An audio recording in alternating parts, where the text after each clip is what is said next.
Good morning, children. Today we are going to see a supplementary lesson. The name of the lesson is The Tempest. It's one of the famous tales. Tales means stories of William Shakespeare. The lesson begins with Prospero and his daughter Miranda being stranded by their enemies in the middle of the sea and finally landed on an island and lived in a cave. There was an island in the sea, the only inhabitants of which were an old man named Prospero and his daughter Miranda, a very beautiful young lady. She came to this island so young that she had no memory of having seen any other human face than her father's. They lived in a cave made out of a rock. It was divided into several apartments, one of which Prospero called his study. There he kept his books, which he chiefly treated of magic. By virtue of his heart, he had released many good spirits from a witch called Sycorax, who had them imprisoned in the bodies of large trees. These gentle spirits were ever after obedient to the will of Prospero. Of these, Ariel was the chief. So Prospero and his daughter Miranda were stranded by their enemies in the middle of the sea and finally landed on an island and lived in a cave. They lived in that cave, made of rocks, which was divided into several apartments. Of this, Prospero chose one as a study room, where he kept his books related to magic. By virtue of his art, he released many good spirits who were imprisoned by the wicked witch Sycorax. These spirits were so happy and were ever obedient to Prospero's orders. Of these, the chief was Ariel. Ariel took rather too much pleasure in tormenting an ugly monster called Caliban, because he was the son of his old enemy Sycorax. Caliban was employed like a slave to fetch wood and do the most laborious offices, and Ariel had the charge of compelling him to these services. Ariel felt very happy tormenting the wicked witch Sycorax's son, Caliban, an ugly monster. Caliban was employed like a slave to fetch wood and do the most difficult jobs. With the help of these spirits, Prospero could command the winds and the waves of the sea.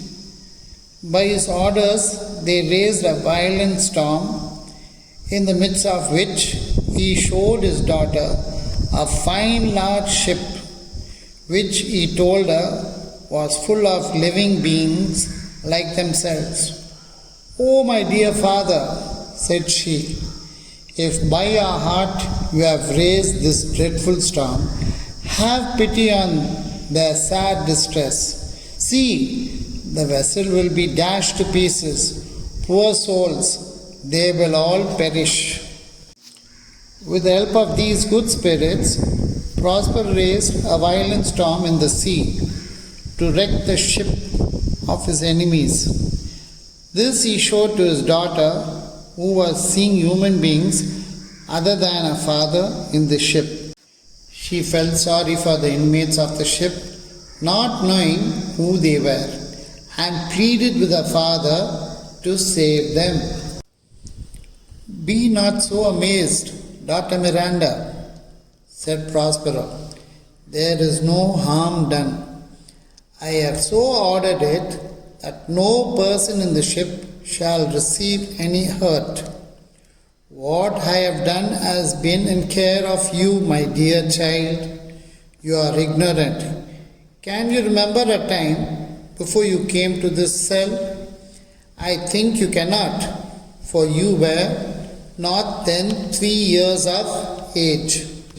Prospero assured Miranda that nothing would happen to the inmates of the ship. No one would be hurt.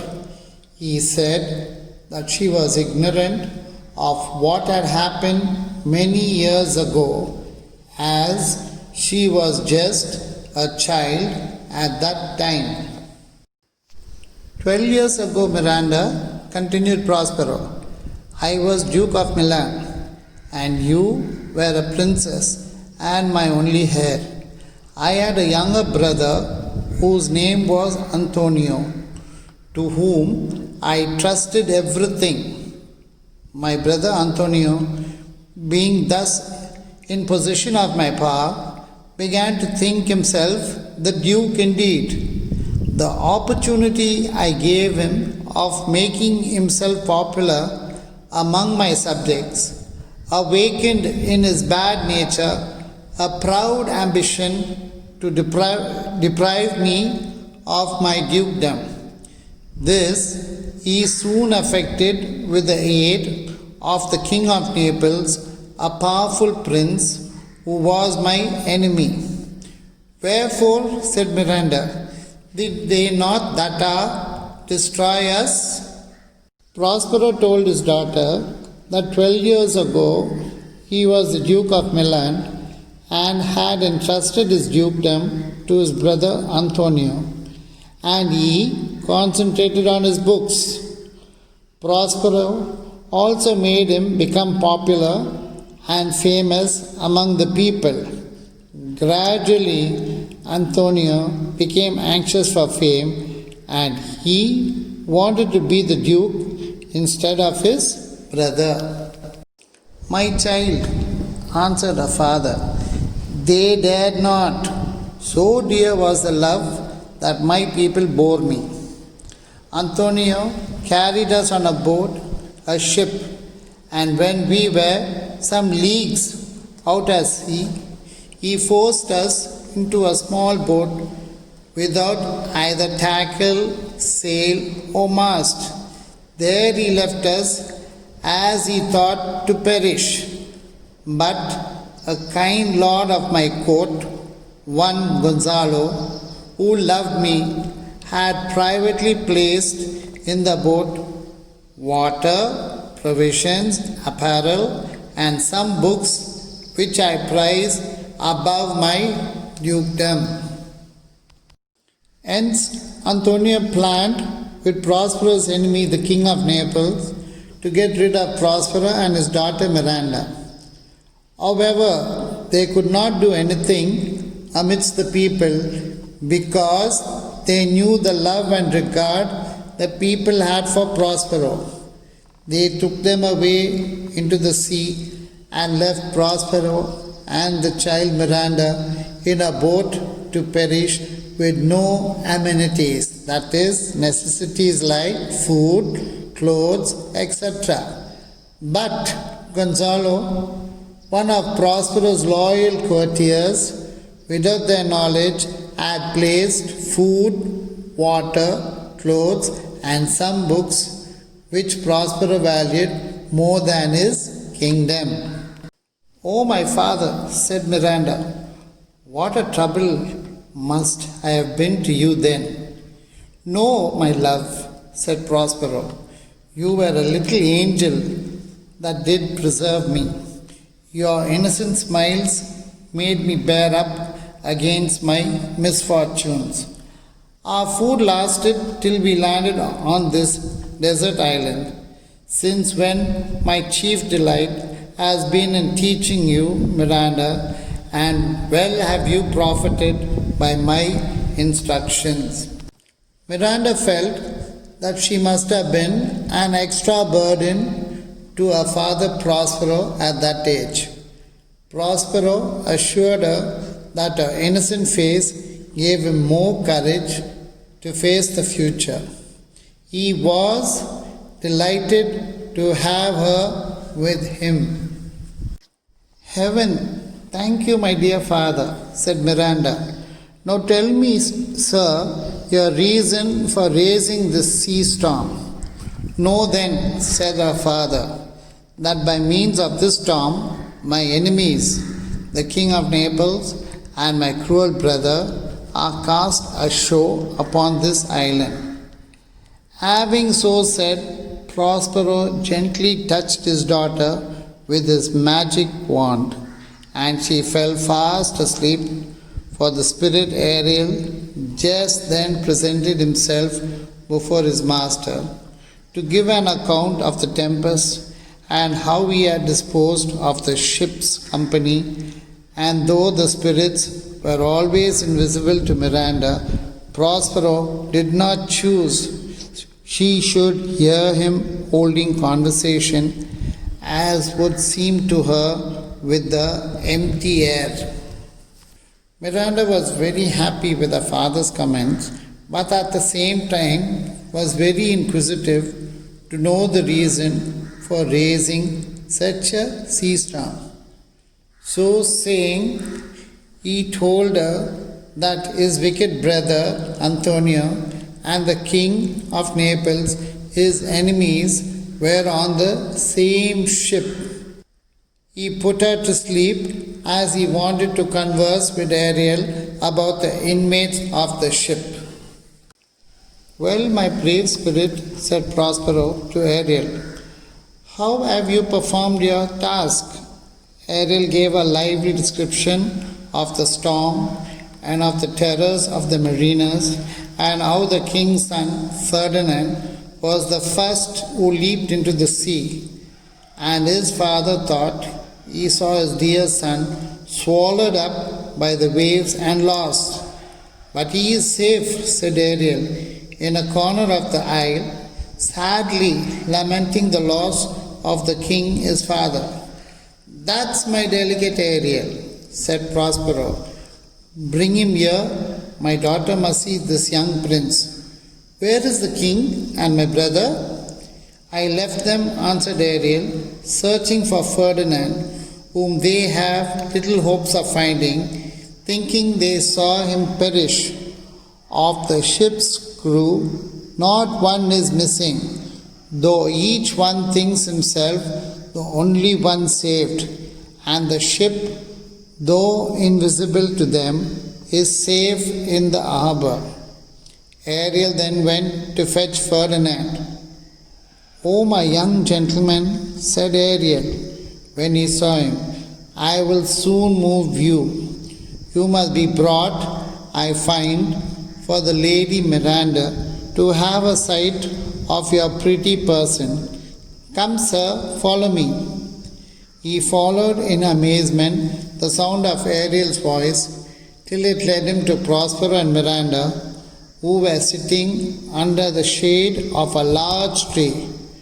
Now Miranda had never seen a man before except her own father. Ariel told Prospero that the inmates of the ship were terrified and were scattered separately. Ferdinand, the king's son, jumped into the sea and was concluded as dead by his father. But he was safe somewhere on the shore, and on the other hand, he was lamenting and crying for his father, the king, who he thought must have died. Ariel told Prospero that both Antonio and the king were safe, but were still searching for his son Ferdinand. The ship was intact in the harbour, and likewise the crew were safe from danger, being separated from each other. Ariel was then instructed to bring Ferdinand, the Prince of Naples, to his cave. He did so. He led Ferdinand to the place where Prospero and Miranda were sitting under the shade of a tree.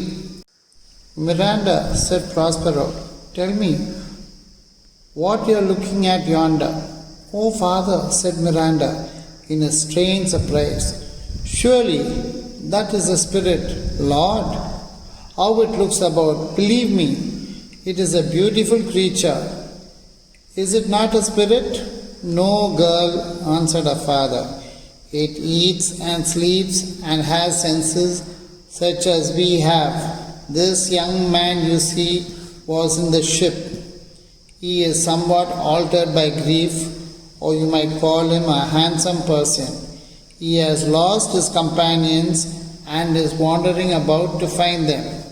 Miranda, who thought all men had grey faces and grey beards like her father, was delighted with the appearance of this beautiful young prince, and Ferdinand, seeing such a lovely lady in this desert place, and from the strange sounds he had heard, expecting nothing but wonders, thought he was upon an enchanted island, and that Miranda was the goddess of the place, and as such he began to address her.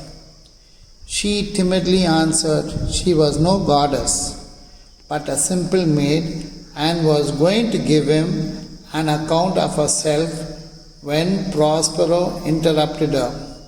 He was well pleased to find they admired each other, but to try Ferdinand's constancy, he resolved to throw some difficulties in their way. Therefore, advancing forward, he addressed the prince with a stern air, telling him he came to the island as a spy, and to take it from him who was the lord of it. "Follow me," said he. "I will tie your neck and feet together. You shall drink sea water, shellfish, withered roots, and husk of acorns shall be your food." "No," said Ferdinand, "I will resist this," and drew his sword. But Prospero, waving his magic wand, fixed him to the spot where he stood, so that he had no power to move. Miranda hung upon her father, saying, "Why are you so ungentle? Have pity, sir. I will be his surety. This is the second man I ever saw, and to me he seems a true one." "Silence," said the father. "One word more will make me chide you, girl." "What? An advocate for an impostor? You think there are no more such fine men, having seen only him and Caliban?" This he said to prove his daughter's constancy, and she replied, "My affections are most humble. I have no wish to see a goodlier man." "Come on, young man," said Prospero to the prince. "You have no power to disobey me." Prospero had commanded Ferdinand to pile up some heavy logs of wood. King's son, not being much used to laborious work, Miranda soon after found him almost dying with fatigue. "Alas," said she, "do not work so hard. My father is at his studies. He is safe for these 3 hours. Pray, rest yourself." "Oh, my dear lady," said Ferdinand, "I dare not. I must finish my task before I take my rest." "If you will sit down," said Miranda, "I will carry your logs the while." But this Ferdinand would by no means agree to. Prospero, who had enjoined Ferdinand this task merely as a trial of his love, was not at his books, as his daughter supposed, but was standing by them, invisible, to overhear what they said. Ferdinand inquired her name, which she told, saying it was against her father's express command she did so.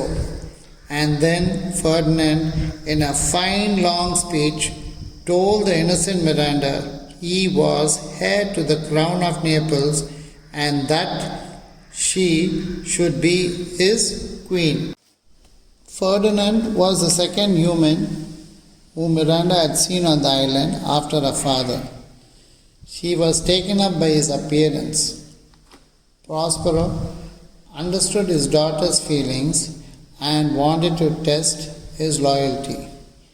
He told Miranda that Ferdinand was another human being who had lost his companions and is searching for them.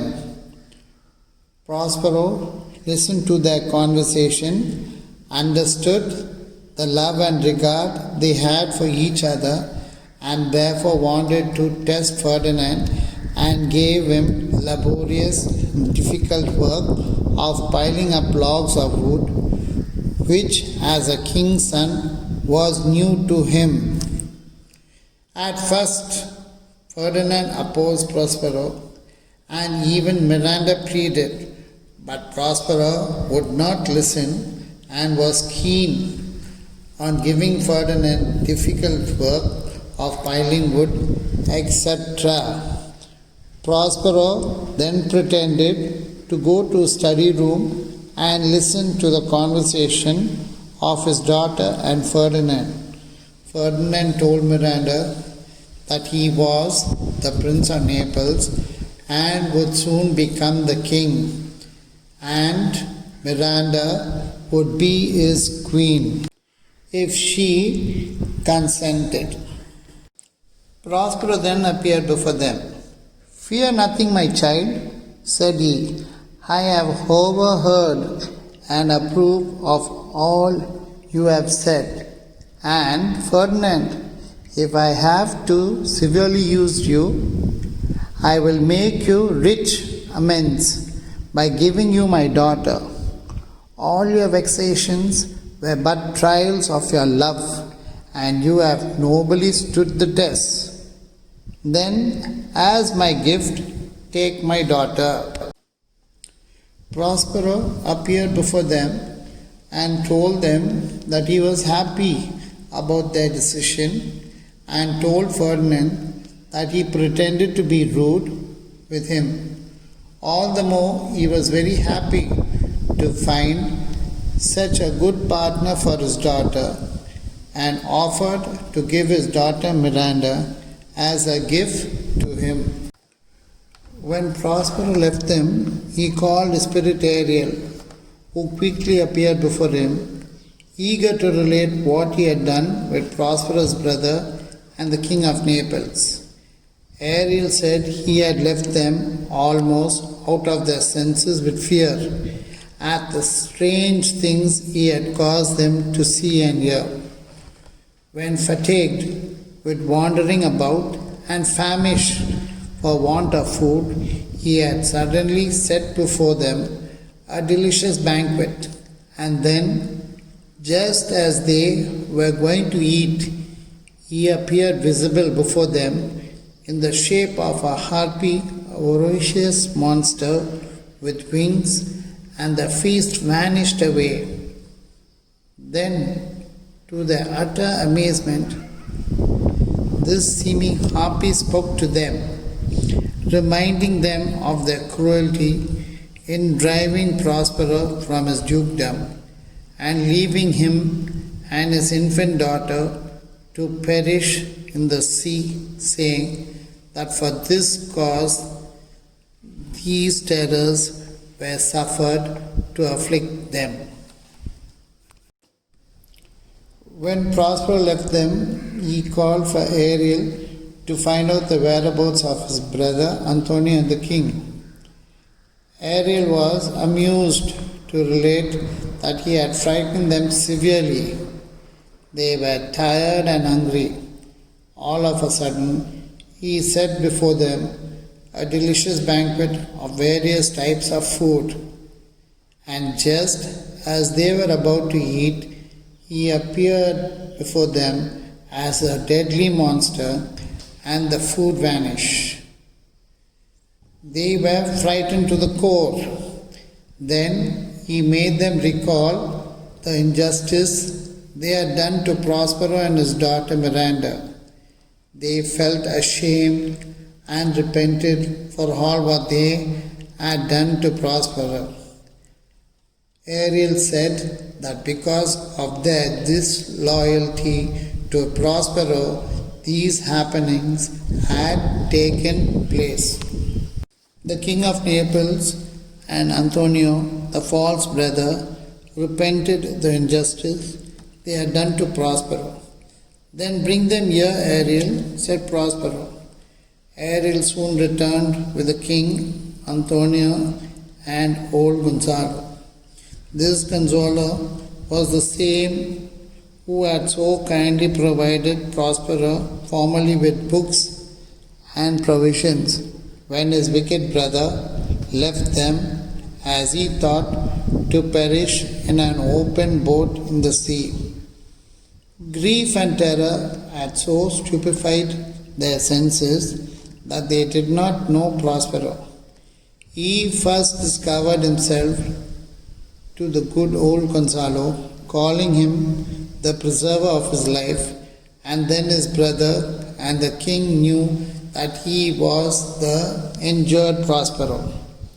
Antonio, with tears and sad words of sorrow and true repentance, implored his brother's forgiveness, and Prospero forgave them. And upon their engaging to restore his dukedom, he said to the king of Naples, I have a gift in store for you too. And opening a door, showed him his son Ferdinand playing chess with Miranda. Nothing could exceed the joy of the father and the son at this unexpected meeting, for they each thought the other drowned in the storm. The king of Naples was almost as much astonished at the beauty and excellent graces of the young Miranda as his son had been. Who is this maid? Said he. She is the daughter to this Prospero, who is the famous Duke of Milan, of whose renown I have heard so much, but never saw him till now. Of him I have received a new life. He has made himself to me a second father, giving me this dear lady, said Ferdinand. When Prospero heard that the king of Naples and Antonio, his false brother, repented for the injustice they had done to him, he asked Ariel to bring them to him. Likewise, Ariel brought Antonio, the king, and the kind Gonzalo to Prospero. This Gonzalo was the same person who helped Prospero when he was stranded on the boat. The king and Antonio was unable to recognize Prospero because of tiredness and hunger which covered their eyes. Prospero revealed himself to Gonzalo first and thanked him for the help he had done. The king and Antonio then recognized Prospero and sought Prospero's forgiveness for their wicked act. Prospero forgave them and told the king that he had a gift for him too. The gift was nothing else but his son Ferdinand. Father and son felt so happy to see each other and be reunited. Ferdinand introduced Miranda to his father, and he immediately consented for their marriage. He was taken up by her beauty, innocence, and gracefulness. No more of that, said Prospero. Let us not remember our troubles past, since they so happily have ended. And then Prospero embraced his brother and again assured him of his forgiveness. Prospero now told them that their ship was safe in the harbor and the sailors on board her, and that he and his daughter would accompany them home the next morning. Before Prospero left the island, he dismissed Ariel from his service to the great joy of that lively little spirit. Prospero told them not to talk about the past and assured them of his forgiveness. He told them that the ship and its crew were safe in the harbor and that they could set sail the next morning. In the meantime, Prospero set all the spirits free and relieved Ariel as well. Ariel was so happy to be let on his own. With this, we come to the end of this lesson, though too long, but at the same time interesting. All is well that ends well. Thank you.